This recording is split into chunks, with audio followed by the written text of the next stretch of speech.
மாதாவோட help இல்லாம நான் இவ்வளவு தூரம் வந்திருக்க மாட்டேன். ப்ரேயர்ன்றது ரொம்பவே இம்பார்ட்டன்ட் சார். என்ன பொறுத்த வரைக்கும் பர்சனல் லைஃப்ல நான் நிறையவே வந்து அச்சீவ் பண்ணியிருக்கேன் அப்படின்னா, ஃப்ரம் 0 to ஓரளவுக்கு நான் வந்திருக்கேன்னா, கம்பல்சரி ப்ரேயர் எல்லாமே நம்ம பண்றதுனால தான். எனக்கு வந்து சின்ன வயசுல ரொம்பலாம் படிக்க மாட்டேன்.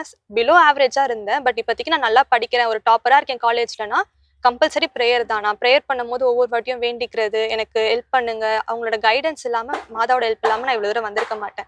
கம்பல்சரி ப்ரேயர்ன்றது எனக்கு பிக்கஸ்ட் இம்பாக்ட்டா இருக்கு சார் லைஃப்ல. எங்க ஃபேமிலி வந்து ரொம்ப கொஞ்சம் புவரா இருந்தாங்க. நான் ரொம்ப ப்ரேயர் பண்ணேன். லிட்டரலி கொஞ்சம் மாறணும். சிச்சுவேஷன்ஸ் மாறினா எங்களுக்கு படிக்கிறதுலேருந்து எல்லாமே கொஞ்சம் யூஸ்ஃபுல்லா இருக்கும். அப்படினால நாங்க ரொம்ப ப்ரேயர் பண்ண ஆரம்பிச்சோம். எனக்கு அதனால அப்பாவோட ஜாப் மாறுனாங்க.